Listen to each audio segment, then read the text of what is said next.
हर खबर पर होगी आपकी पकड़। डाउनलोड कीजिए एबीपी लाइव ऐप।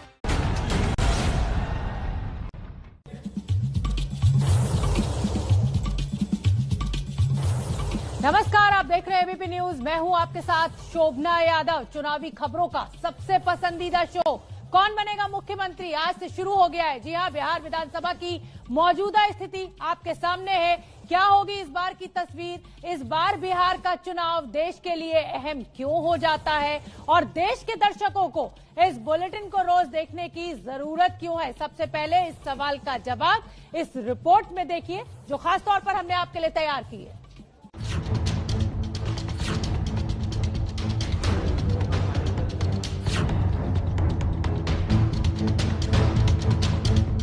बिहार के चुनाव में देश की दिलचस्पी इसलिए भी ज्यादा है क्योंकि बीते 6 महीने के कोरोना काल के बाद देश में पहली बार कोई चुनाव होने वाला है।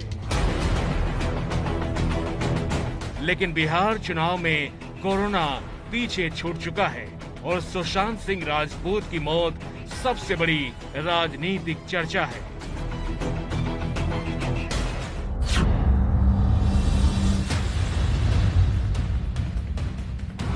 बिहार के रहने वाले सुशांत की मौत की जांच के बीच बीजेपी के स्टिकर पर सुशांत की तस्वीर छप चुकी है। कहा जा रहा है कि बीजेपी ने सुशांत को चुनावी मुद्दा बना दिया है। इससे पहले नीतीश कुमार ने ही सीबीआई जांच की सिफारिश की थी और सीबीआई जांच की मांग तेजस्वी यादव से लेकर चिराग पासवान तक करते रहे। सुशांत के जरिए तमाम नेताओं की नजर बिहार के युवा वोटरों पर है।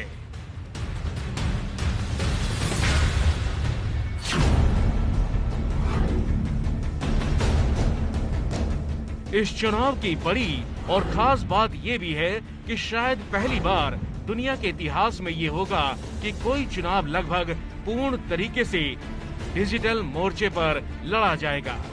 नीतीश कुमार ने आज वर्चुअल रैली करके पार्टी के लोगों से संवाद किया कि हर हालत में क्राइम, करप्शन, कम्युनलिज्म को हम नहीं बर्दाश्त कर सकते। जीरो टॉलरेंस ये हमारी शुरू से नीति है और उस नीति पर हम लोग चल रहे हैं। डिजिटल रैली के जरिए कार्यकर्ताओं से संवाद हो रहा है तो राजनीतिक दलों की मीटिंग भी मोबाइल और लैपटॉप पर हो रही है। बीजेपी, जेडीयू, आरजेडी या फिर कांग्रेस पार्टी, तमाम बड़े राजनीतिक दलों की गतिविधियां सोशल मीडिया पर धुआंधार चल रही है। चुनाव आयोग भी चुनावी कार्यक्रम ऑनलाइन कराने की तैयारी में जुटी है।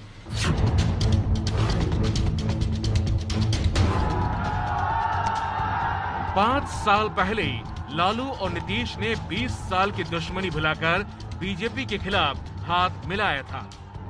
दोनों पार्टियां कांग्रेस के साथ मिलकर चुनाव मैदान में गई तो राज्य की जनता ने बम्पर जनादेश देकर सत्ता में भी बिठा दिया।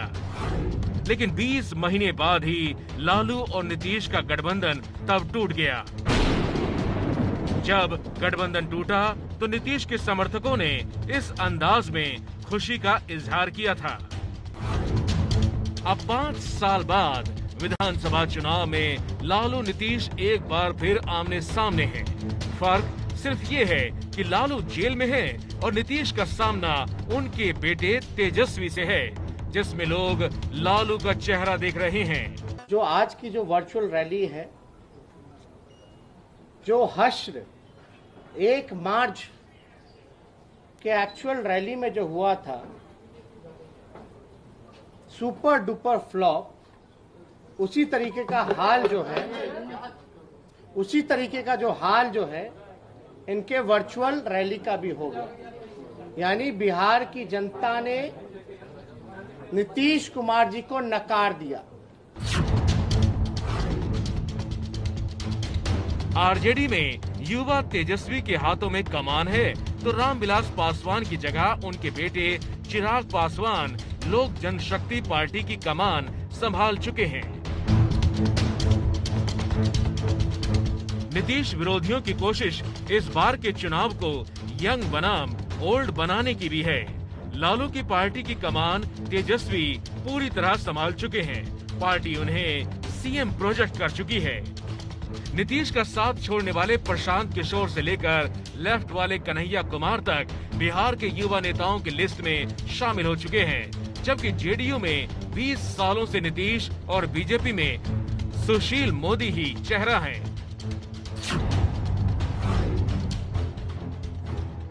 इन बदलावों के बीच बिहार में और भी बहुत कुछ बदल चुका है, लेकिन नहीं बदला है तो चुनावी मुद्दा।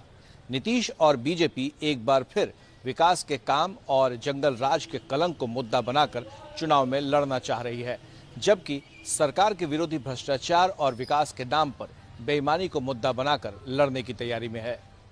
क्या स्थिति थी? पति पत्नी राज 15 साल और उसके बाद मौका हम लोगों को मिला, तो क्या था पहले और क्या है आज? क्या स्थिति थी विधि व्यवस्था की? क्या लोग बोलते हैं आजकल तो पता नहीं, स्टेटमेंट देना और छप भी जाता है, कमाल है। सब लोगों को मालूम नहीं कि क्या था सामूहिक, क्या हो रहा था नरसंहार। समझने वाली बात यह है कि 15 साल बाद भी बिहार में लालू राबड़ी का कथित जंगल राज चुनावी मुद्दा है। बीजेपी और जेडीयू इस डर को दिखाने के साथ ही विकास के नाम पर वोट मांग रहे हैं, जैसा कि इस गाने में बताया गया। पापा जी जब वोट देने जाना, नीतीश चाचा को ही विजयी बनाना। पापा जी जब वोट देने जाना, नीतीश चाचा को ही विजयी बनाना। दोनों गठबंधन की ओर से दावे और वादे किए जाने लगे हैं, इसलिए हम कह रहे हैं कि एबीपी न्यूज पर देश का सबसे भरोसेमंद चुनावी शो कौन बनेगा मुख्यमंत्री देखने का वक्त आ गया है। बिहार के मौजूदा मुख्यमंत्री नीतीश कुमार ने आज पहली वर्चुअल रैली की है। नीतीश ने इस रैली के जरिए बिहार को 15 साल पहले की याद दिलाई है। लालू राबड़ी के बिहार से अपने बिहार की तुलना की है। आखिर इसकी जरूरत क्यों पड़ी नीतीश कुमार को? हर हालत में क्राइम, करप्शन, कम्युनलिज्म को हम नहीं बर्दाश्त कर सकते। जीरो टॉलरेंस, ये हमारी शुरू से नीति है और उस नीति पर हम लोग चल रहे हैं। क्राइम, करप्शन और कम्युनलिज्म से समझौता नहीं करने की बात कहकर नीतीश ने एक बार फिर से अपना चुनावी नारा दोहरा दिया है। क्राइम, करप्शन, कम्युनलिज्म को हम नहीं बर्दाश्त कर सकते। वर्चुअल रैली के जरिए नीतीश ने 1 घंटे से ज्यादा का भाषण दिया और फोकस रखा सिर्फ 2 चीजों पर। पहला ये कि अपने तमाम काम गिनाए। क्विंटल अनाज बांटने लगे हम लोग, तो जब हम गए दरभंगा इलाके में तो हम देखे, आवाज उधर से सुने कि हमको क्विंटलिया बाबा बोल रहे हैं। अब आप बता दीजिए, क्या पहले कुछ मिलता था? अगर पहले लोगों को कोई राहत मिलती तो क्यों लोग बोलते क्विंटलिया बाबा?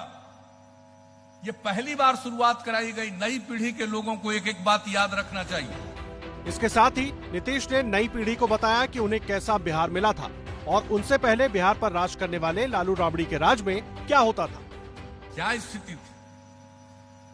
पति पत्नी राज 15 साल और उसके बाद मौका हम लोगों को मिला, तो क्या था पहले और क्या है आज? क्या स्थिति थी विधि व्यवस्था की? क्या लोग बोलते हैं आजकल तो पता नहीं, स्टेटमेंट देना और छप भी जाता है, कमाल है। सब लोगों को मालूम नहीं कि क्या था सामूहिक, क्या हो रहा था नरसंहार, किस किस तरह की घटना हो रही थी। अब आज क्या स्थिति हो गई है, जरा बताइए, कौन सी स्थिति है? नीतीश कुमार 15 साल से बिहार के सीएम हैं और इस साल जो लोग पहली बार वोट देने जाएंगे वो नीतीश के काम की तुलना नीतीश से ही करेंगे, क्योंकि नई पीढ़ी ने कभी लालू राबड़ी का राज देखा ही नहीं। ऐसे युवा वोटरों को ही अपने पाले में करने की चुनौती नीतीश के सामने है। इसलिए वो बार बार ये कह रहे थे कि नई पीढ़ी के लोगों को पुराने राज के बारे में बताइए कि पहले बिहार में क्या होता था। क्या स्थिति थी? पति पत्नी राज 15 साल और उसके बाद मौका हम लोगों को मिला, तो क्या था पहले और क्या है आज? वक्त चुनाव का है तो जनता पूरा हिसाब खोज रही है। बीजेपी के नेता और मंत्री विनोद नारायण झा जब अपने जिले में विकास के आधे अधूरे कामों का उद्घाटन करने पहुंचे तो पब्लिक ने दौड़ा दिया।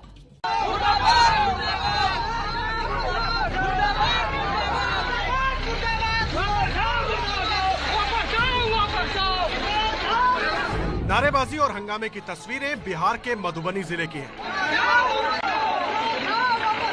जहां बिहार सरकार के पीएचईडी मंत्री विनोद नारायण झा पेयजल परियोजना का उद्घाटन करने पहुंचे थे।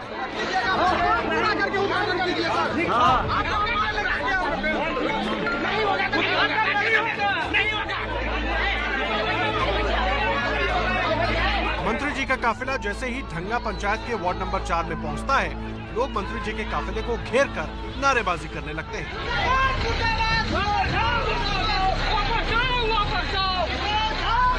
इन लोगों की मांग थी कि अगर परियोजना पूरी ही नहीं हुई तो फिर उद्घाटन कैसे हो सकता है।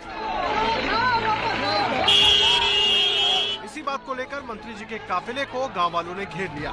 खुद मंत्री जी जैसे तैसे पुलिस सुरक्षा और गहमा गहमी के बीच जैसे तैसे उद्घाटन स्थल तक पहुंचे, लेकिन मंत्री जी के समझाने के बाद भी गांव वालों का गुस्सा थमने का नाम नहीं ले रहा था। जैसे ही मंत्री उद्घाटन स्थल पर पहुंचे, नारेबाजी और तेज हो गई।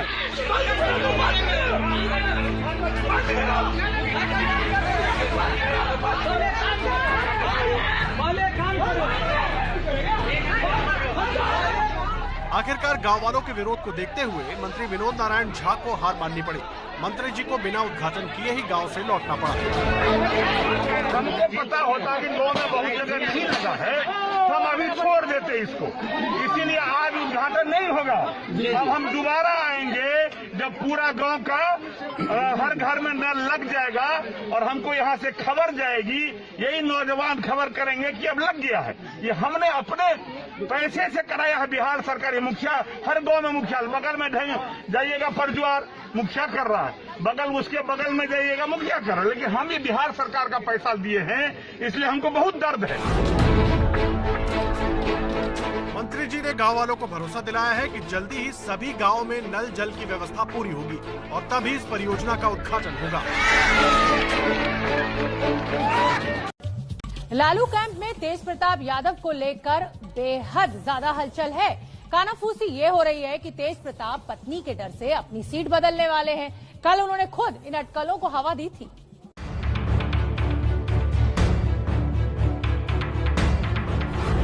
इस पोस्टर पर तेजस्वी के सारथी बने तेज प्रताप यादव बिहार के सियासी महाभारत में किस सीट से चुनाव लड़ेंगे, इसको लेकर चर्चा बहुत तेज है। कहा जा रहा है कि पत्नी ऐश्वर्या के डर से तेज प्रताप रणछोड़ बनने की तैयारी कर रहे हैं। बिहार के राजनीतिक गलियारों में चर्चा है कि महुआ सीट से तेज प्रताप अगर चुनाव लड़ते हैं तो उनकी पत्नी ऐश्वर्या उन्हें चुनौती दे सकती है। पिछले महीने ऐश्वर्या के पिता और तेज प्रताप के ससुर चंद्रिका राय जब नीतीश की पार्टी में शामिल हुए, तब से ये चर्चा और तेज होने लगी है। रविवार को तो तेज प्रताप ने ट्विटर पर इस चर्चा को हवा देने का भी काम कर दिया। तेज प्रताप ने लिखा, हर घर होगा तेज संवाद, आ रहा हूं हसनपुर। असल में समस्तीपुर जिले की हसनपुर सीट से ही तेज प्रताप के चुनाव लड़ने की अटकलें हैं। कहा जा रहा है कि उन्होंने पिछले दिनों रांची जाकर लालू यादव को इस बारे में बता दिया है। अंतिम फैसला लालू को ही लेना है। हसनपुर से 2015 में जेडीयू के राजकुमार राय जीते थे। जेडीयू को 63,000 और एनडीए को 33,000 वोट मिले थे। 2019 के लोकसभा चुनाव में इस सीट पर एनडीए को भारी बढ़त थी। हसनपुर खगड़िया लोकसभा क्षेत्र में आता है। इस इलाके में यादव वोटर अच्छी खासी संख्या में हैं, लेकिन पुराने नतीजे बताते हैं कि तेज प्रताप यादव के लिए ये सीट आसान नहीं रहने वाली।